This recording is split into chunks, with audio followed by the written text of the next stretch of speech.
จ้าแม่มาลัยแสนฉายานี้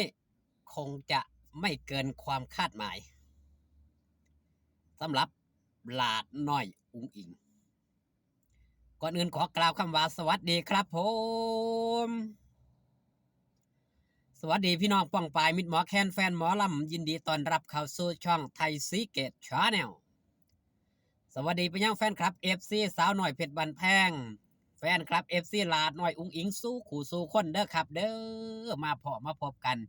คือเก่าคือเดิมเพิ่มเติมคือความล่าซ่าจักนิดจักหน่อยครับคลิปที่2ของมือนี้พอการใช้ได้ไป17-18คลิปไทยสีเกตเพิ่งจะเริ่มคลิปที่2ตอน10 บ่ายพี่น้อง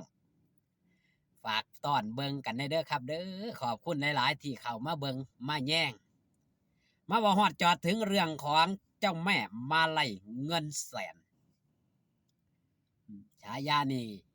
ก็คงสีใส่ได้กับลาดน้อยอุ๋งอิงล่าสุดครับพอการใช้ได้ออกมาเปิดเผยเรื่องของมาลัยทั้งยอดเฮ็ดบุญกฐินบ้านลาดน้อยอุ๋งอิงมือนี่ละครับเป็นมือตุ่มมือห้อมมืออื่นนี่เป็นมือทอดถวายมือแห่เนาะมือแห่ไปถวายมือนี่เป็นมือตุ่มมือห้อมแฟนคลับ FC พ่อแม่มือแรงก็มีสวดเจริญพระพุทธมนต์ฉลองสมโพธิองค์กฐินอยู่ที่บ้านลาดน้อยอุ๋งอิงมาบอกฮอดจอถึงเรื่องของมาลัยครับงานบุญกฐินพอการใช้ได้ออกมาเปิดเผยครับยอดทั้งยอดทำบุญทั้งยอดมาลัยแบบนี้ครับยอดทำบุญ1,63,745 คะแนนยอดมาลัย165,209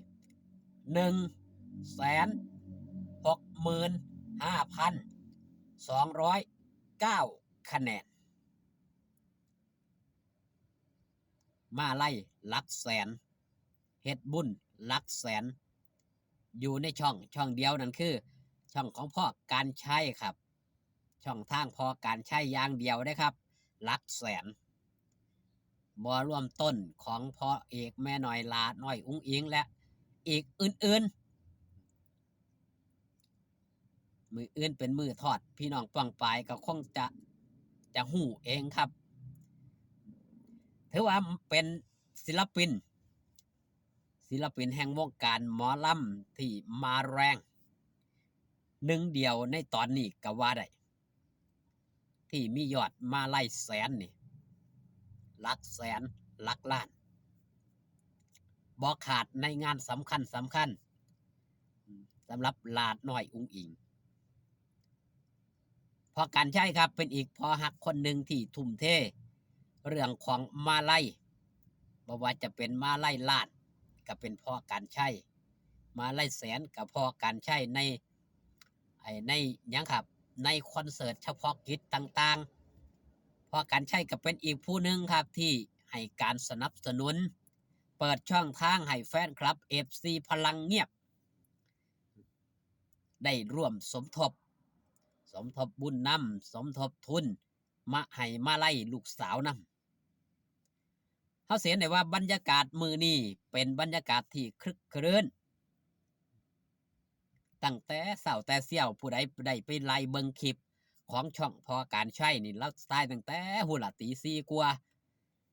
เราออกมาถ่ายบรรยากาศรอบบ้านลาดน้อยอุ๋งอิงนะปัจจุบันเราไป17-18 คลิปแล้วครับทั้งช่องไทยสีเกตก็ได้นำข่าวสารเรื่องเล่ามาเว้าเนาะมาเว้าสู่พี่สู่น้องฟังถือว่าบ้านลาดน้อยอุ๋งอิงนี่หรือว่าโตลาดน้อยอุ๋งอิงนี่เป็นหยังครับเป็นศูนย์รวมความหักศูนย์รวมความแพงศูนย์รวมคุณงามความดีนี่เป็นศิลปินผู้หนึ่งที่ได้มีกระแสนิยมบ่ลดน้อยถอยลงตลอดระยะเวลาที่ผ่านมาเกือบ3 ปีแล้วครับนี่เกือบ3 ปีแต่3 ฤดูกาล ปีหน้าคุณครับ ปีหน้าก็สิครบ3 ปีเนาะในเดือนมกราคม ตอนนี้ยังอยู่ใน2 ปีกว่าอีกบ่จักเดือนก็ครบรอบ3 ปีของหลาน้อยอุ๋งอิงที่มายืนหยัดอยู่บนเวทีสาวน้อยเพชรบ้านแพง สังกัดสาวน้อยเพชรบ้านแพง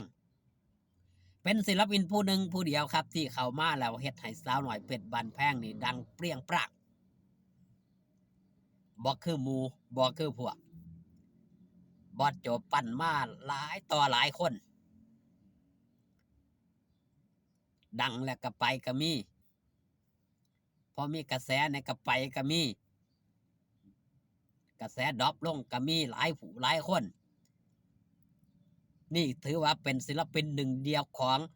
วงสาวน้อยเพชรบ้านแพงค่ายลำเพลินอินดี้เรคคอร์ดที่ปลุกที่ปั้นกับไม้กับมือ